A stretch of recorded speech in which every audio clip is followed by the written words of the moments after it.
berjuang kayak gitu, namanya Sipako atau saya nggak mau nyebutin, lupa ingat nama aslinya, cuma terkenal dengan nama Mbak Sipako.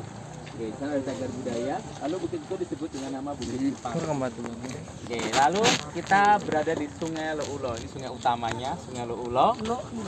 Hulunya di mana? Hulunya di Wonosobo ya sana. Jadi berhulu di atas utara sana. Oke, hulu hilir gitu ya. Oke, kalau teman-teman saya tanya sungainya Loulo, itu apa? Anda bilang Lu itu apa? Sekilas dengar kata Lu itu pernah lihat keris? Keris itu dibilang Lu gitu ya. Lu itu meliuk gitu. Ya, jadi Sungai Loulo ini secara general tadi ada bilang gambaran umumnya ya. Gambaran umum itu berarti secara general Sungai Loulo ini karakteristiknya dia meliuk kayak gini. Nah, ini agak tidak sesuai dengan teori ya. Teori nggak gitu, konsepnya nggak gitu ya orang bilang. Kenapa kok konsepnya nggak seperti itu? Karena sungai yang bermeander, meliuk seperti ini kita bilang bermeander ya. Itu idealnya ada di hilir. Jadi kenapa dia bermeander? Karena dia sudah tidak punya kekuatan tenaga untuk menggerus ke arah basement, ke arah erosi ke bawah. Dia sudah nggak punya kekuatan sehingga dia hanya bisa senggol kanan, senggol kiri, mengerosi kanan, mengerosi kiri kayak gitu.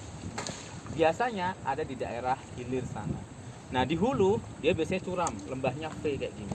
Kenapa? Karena kita lihat gunung api gini ya. Hulu-hulu tuh kayak gunung api, dia curam. Saat curam berarti si alur itu dia akan menggerus ke bawah. Jadi gaya gravitasinya lebih kuat menggerus ke bawah. Ya, menjadi anomali teman-teman semua. Mengapa Sungai Loulo kita sekarang dekat dengan muara pantai nggak? Hilir muara pantai nggak? Masih jauh di sana.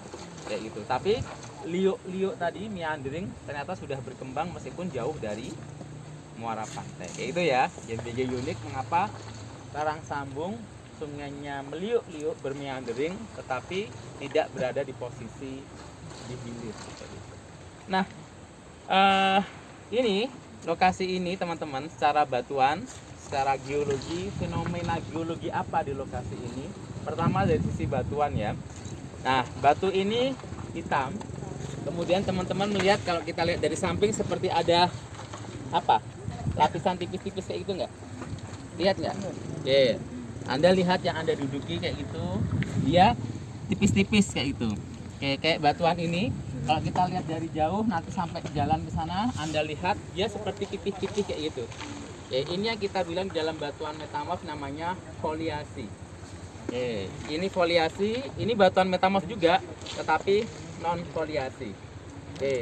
Ini yang kita bilang marmer, non foliasi. Ini foliasi. Jadi ini namanya skismika, mirip-mirip dengan yang warna hitam ini. Dia ada indikasi seperti laminasi tipis-tipis, berlapis tipis-tipis. Kenapa kan seperti itu yang kita bilang foliasi. Yang warna hitam ini namanya filit. Apa? Filit. Nah, yang menarik teman-teman kalau kita bicara batuan metamorf berarti batuan ubahan. Kenapa? Karena suhu dan tekanan tinggi. Berarti kita bertanya, berarti asal mulai dari apa? Kemudian dia kena suhu dan tekanan tinggi berubah menjadi batuan filit. Yang warna hitam ini kita biasa menyebutnya lempung. Jadi lempung di palung laut dalam tadi ya, masih ingat palung laut dalam?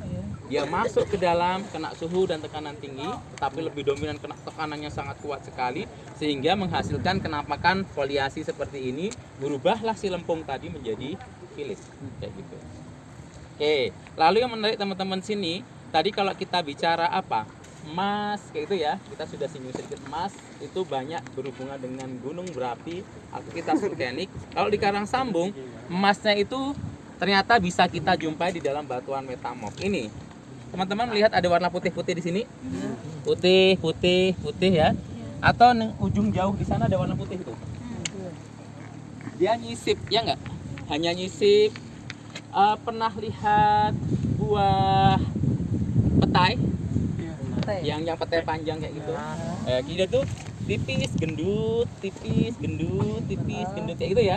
Jadi rumah emas tuh kayak gitu teman-teman semua. Sama kayak gini, dia tipis hilang gendut, tipis hilang lagi muncul lagi gendut lagi kayak gitu. Jadi di sana hanya gendutnya aja, gendut tipis hilang di ujung ya. Dan itu mungkin menerus lagi ke ujung sana. Kayak gitu. Nah, itu rumahnya emas. Oke, yang menariknya rumahnya emas ini ternyata tidak di batuan beku, tetapi di batuan metamorf. Ada emasnya nggak ini? Ada emasnya. Oke, saya ambil yang ini udah lepas ya. Ini ya di sini sebenarnya, tapi udah lepas kayak gitu. Entah di ujung mana. Dan ini teman-teman ke sana dapat yang seperti ini emas. Apa bedanya warna hitam sama warna putih, Pak? Ini asalnya hitam semuanya, kayak gini hitam semuanya. Lalu kemudian diisi oleh larutan, kemudian dia mengubah yang warna hitam semuanya, diubah semuanya jadi warna putih. Oke, ini adalah rumahnya emas. Oke, kalau kita lihat ini adalah hitamnya filit, yang warna putih ini adalah urat. Kayak gitu. Ada emasnya enggak? Yang nempel di sini itu ada emasnya. Kita bilang dia emas primer. Emas apa? Primer. Lalu ada emas sekunder ya.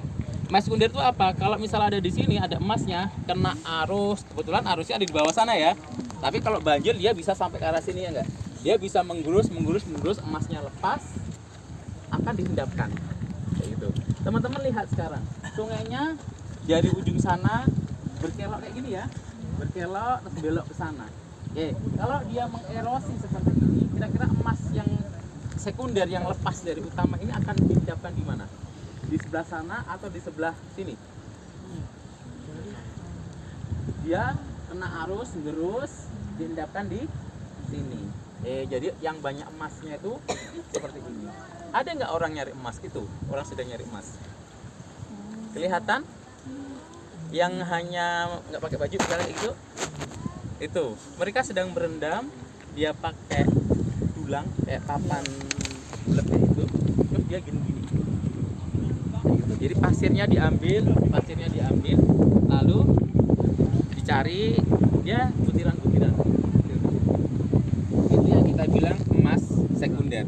Emas yang ada di sini emas primer, tapi kemudian kena arus dia lepas kayak gitu. Pak, ini diambil nggak? Dulu diambil di sini. Cara ngambilnya gimana? Jadi teman-teman kita ajak untuk membayangkan kayak balok apa ya? Tabung gitu ya, apa? Tahu tabung bulat kayak itu ya, tong tapi ukuran kecil kayak itu. Biar ada yang memutar 24 jam. Diputar 24 jam. Kuat nggak kira-kira? Biar berputar terus taruh di mana? Di sungai. Jadi dia ditaruh di sungai, ada arus kayak gini dan berputar sama dia.